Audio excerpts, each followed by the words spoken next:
अस्सलाम वालेकुम नाजरीन, पॉलिसी मैटर्स में खुश आमदीद।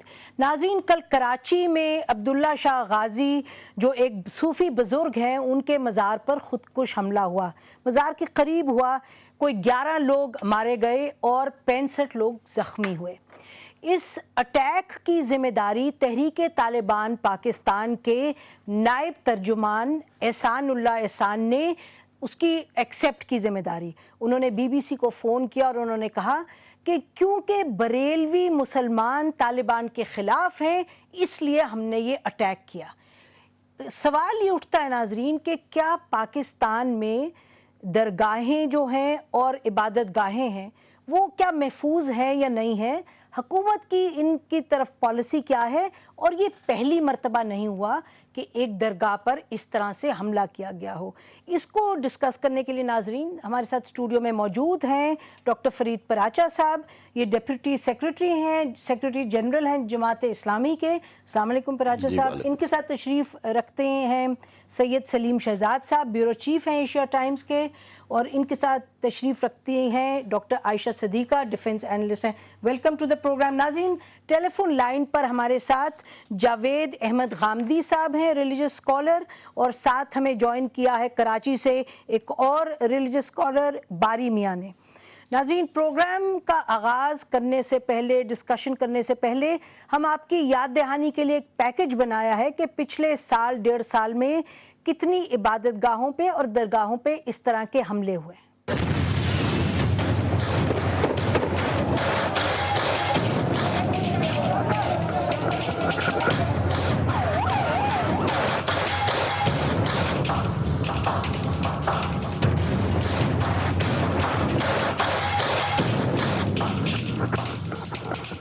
पाकिस्तान में जारी दहशतगर्दी और इंतहा पसंदी ने इस खित्ते के हालात को यकसर तब्दील करके रख दिया है। 1980 की दिहाई में जहाद के नाम पर शुरू होने वाली जंग ने पूरे खित्ते को अपनी लपेट में ले लिया और हर आने वाले दिन ने हालात को बद से बदतरीन कर दिया, जिसे बाज़ माहिरीन दहशतगर्दी के खिलाफ जंग में पाकिस्तानी हिमायत का नतीजा गर्दानते हैं। दहशतगर्दी की इस जंग ने पाकिस्तान में अमन व अमान की सूरत हाल को बदतर कर दिया। 1995 से शुरू होने वाली खुदकुश हमलों की लहर से मुल्क का कोई हिस्सा महफूज नहीं रहा, यहाँ तक कि मजहबी इबादत गाहों को भी निशाना बनाया गया, जिसमें हजारों कीमती जानें ज़ाया हुई और अमलाक को भी नुकसान पहुँचा। रहमान बाबा का मज़ार, इमाम बारगाह करबला गामे शाह, दाता दरबार और अहमदियों की इबादत गाह काबिल ज़िक्र हैं। अभी कल ही कराची में अब्दुल्ला शाह गाजी के मज़ार पर होने वाले 2 खुदकुश हमलों में 11 मासूम शहरी शहीद हुए। वज़ारत दाखिला के एदाद शुमार के मुताबिक पाकिस्तान में लगभग 220 खुदकुश हमलों के नतीजे में 3443 कीमती जानें ज़ाया हो चुकी हैं। सवाल ये पैदा होता है कि इंतज़ामिया और कानून नाफिज करने वाले इदारे जो कि खुद इस दहशतगर्दी का शिकार हैं, क्या वो अपने अवाम को तहफ़्फ़ुज़ देने में कामयाब हो सकेंगे? नाजरीन, एक तो ये 80 की दिहाई में जब हमने अफगानिस्तान के लिए जंग में हम मुलव्वज़ हुए, अपने लिए भी कुछ लोग कहते हैं कि सोवियत इन्वेजन थी, पाकिस्तान को ख़तरा था। एक तो 80 की दिहाई के बाद ये हमने देखा कि एक तरीके से पाकिस्तान में जो लॉ एंड ऑर्डर की सिचुएशन थी, जो वायलेंस था, तो बॉम्ब अटैक्स थे वो बढ़े। उसके बाद 9/11 के बाद, तो ये 2 कॉजेज़ हैं। दूसरा ये कि हुकूमत की जिम्मेदारी, एक तरफ हुकूमत की जिम्मेदारी है कि सिक्योरिटी फ्राहम करे, उसके साथ साथ ये है कि जो पाकिस्तानी शहरी हैं उनकी जो सोच है, उनके ख्यालात हैं, किस हद तक वो ख्यालात जो हैं वो मुल्क के लिए अच्छे हैं और मुल्क में पीस के लिए, स्टेबिलिटी के लिए अच्छे हैं, और किस हद तक शहरी जो हैं वो कानून की पासदारी करते हैं, और किस हद तक हुकूमत अपनी जिम्मेदारी इन तमाम एरियाज में पूरी करती है। उसी के नतीजे में एक मुल्क में अमन और चैन होता है या नहीं होता। ये बताइए पराचा साहब, अभी हमने सुना कि तहरीक तालिबान पाकिस्तान ने एक्सेप्ट की जिम्मेदारी, लेकिन कल जब ये अटैक हुआ है तो आपके जमात इस्लामी के जो कराची के चीफ थे उन्होंने फरमाया कि इसमें ब्लैक वाटर इन्वॉल्व है। अच्छा, बिस्मिल्लाहिर्रहमानिर्रहीम। ये इतना संगदिली का वाक़या है और इतने अलमनाक और करबनाक ये वाक़यात हैं कि इनकी जितनी भी मज़म्मत की जाए कम है। इबादत गाहों को वो किसी की भी हों, यानी चाहे वो क्रिश्चियन की हैं या कादियानियों की हैं या हिंदुओं की हैं, उन्हें एक तहफ़्फ़ुज़ भी हासिल है, एक तकद्दस भी। वो सही फरमा रहे हैं आप। अब ये कि जो कुछ ये बात हम करते हैं और अब भी करेंगे کہ یہاں سامنے کون ہے، ذمہ داری کون لے رہا ہے، استعمال کون ہو رہا ہے، مقاصد کس کے پورے ہو رہے ہیں. نہیں سر، یہ تو اگر فرما دیجئے آپ کے جو کل کراچی میں لیڈر تھے، انہوں نے کہا، محمد حسین مہنتی صاحب، انہوں نے یہ فرمایا کہ بلیک واٹر ملوث ہے، اور تحریک طالبان اور کیا بلیک واٹر جڑے ہوئے ہیں آپس میں؟ ہم تو یہی سمجھتے ہیں، یعنی وہ تحریک طالبان ہو یا کوئی دہشت گرد ہو یا کوئی بھی جو پاکستان کے اندر دہشت گردی کے واقعات کر رہے ہیں، جو بے گناہ لوگوں کو مار رہے ہیں، وہ بھارت، امریکہ اور اسرائیل کے مقاصد پورے کر رہے ہیں. تحریک طالبان پاکستان، میں کسی کا نام اس نہیں جی، ہم تو لینا چاہتے ہیں کیونکہ وہ انہوں نے جو بھی ذمہ داری لے رہے ہیں وہ اس کے ذمہ دار ہیں. یعنی اگر وہ تحریک طالبان ذمہ داری لے رہی ہے، وہ کوئی لے رہا ہے. یعنی دیکھیں نا، کسی کو بھی کسی بے گناہ کو مارنا، ایک انسان کا مارنا، وہ تو بے شک ہم ذرا پالیسی پہ آنا چاہتے ہیں، اور ہم یہ سمجھنا چاہتے ہیں کہ محرکات کیا ہیں. سلیم، آپ اس چیز کو بہت کلوزلی فالو کرتے ہیں، یہ بتائیے کہ محرکات میں آپ یہ کہیں گے کہ انڈیا بھی اور اسرائیل بھی اور یہ سب کے سب اس میں ملوث؟ نہیں دیکھیں نسیم، اس میں بالکل واضح یہ چیز ہونی تھی بالآخر پاکستان میں.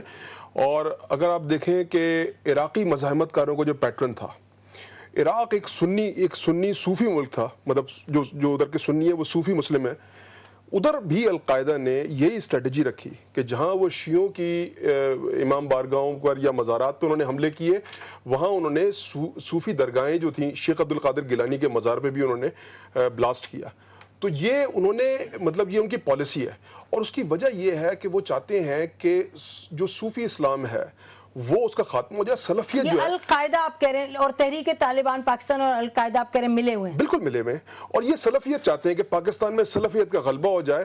یہاں پہ تصوف کی جو روایات ہیں، جو خراسانی اسلام ہے، اس کی جڑیں کٹ جائیں، اور یہاں پر جو ایک یعنی کہ جو صحرائی اسلام ہے یا جو سلفیت ہے اس کا غلبہ ہو جائے. یہ بیسیکلی یہ چاہتے ہیں. عائشہ، تو یہ جو فرما رہے ہیں اس سے تو لگتا ہے کہ یہ بالکل ایک مذہبی جنگ ہے بس.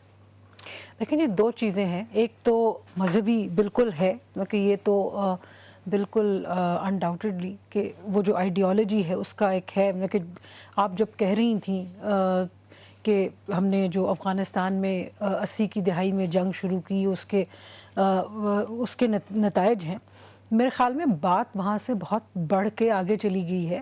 اور یہ تو مسلمان جو ہیں، دو گروپ ان کے درمیان بھی ہے. لیکن میں تھوڑا سا اس میں ایک اور ایڈ کروں گی، میں بالکل سلیم سے یہاں ان سے اتفاق کرتی ہوں.